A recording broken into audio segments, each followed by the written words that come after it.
Əli, Almaniyanın ilk top 5-liyində olan tibb universitetləri hansılardır?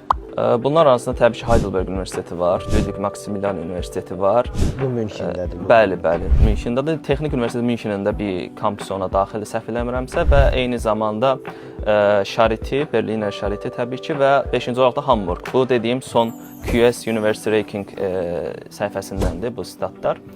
Bəs onları top 5 edən hansı faktorlardır? Top 5 edən əsasən onların yüksək publication, yəni belə də məqalə yayınlama özəllikləridir. Və orada fərqli kateqoriyalar var. Məsələn, klinik təcrübəsi, məqalə şeysi və s. Yeni texnikalar, yeniliklər olduqca artıq onların reytingi dünya səviyyəsində qalxır eyni zamanda.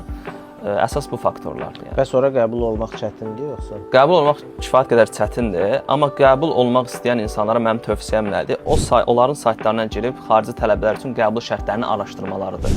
Çünki yəni mərkəzi bir sistem olmadığı üçün elə ola bilər ki, ən yaxşı 5-ci universitet sizə qəbul versin, 30-cu universitet ləğv eləsin, qəbul verməsin. Çünki başqa kriteriyaları var. Orada kriteriyalara uyğun strategik şəkildə ona hazırlaşmaq lazımdır. Məsələn, TESDAS imtahanı dedim. TESDAS imtahanını məsələn Berliner Charité Universiteti ümumiyyətlə heç qəbul eləmir. Amma məsələn son məlumatıma görə Köln Universiteti isə əsasən TESDAS imtahanına görə qəbul edir. Köln Universiteti də kifayət qədər yaxşı bir universitetdir. Reytingdən daha çox mən önəm verdiyim əsas faktor model və yaxud da Regel Studiengang olmasıdır. Regel Studiengang biraz Azərbaycanda da səhv eləmirəmsə o sistemdədir. Necə? Fiziologiya dərsim var, biokimiya dərsim var, anatomiya dərsim var və bu dərslərin imtahanları ayrı-ayrıdır. Və bu dərslərin hala eyni vaxtdakı mövzular da ayrıdır. Ola bilər ki, anatomiyadan baş beyin anatomiyasını keçirsiniz, fiziologiyadan ürəyin fiziologiyası, biokimiyadan da isə qaraciyər.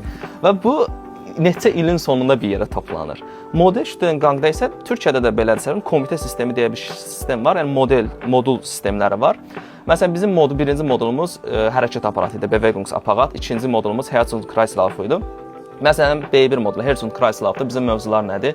Ürəyin fiziologiyası, ürəyin anatomiyası, orada olan patolojik dəyişikliklər və bunlar hamısı kombinə şəkildə olduğu üçün insanda daha yaxşı bir təsəvvür formalaşır. Yəni bir orqanı kombinə olaraq ilk öncə öyrənirsiniz. Çox maraqlı sistem.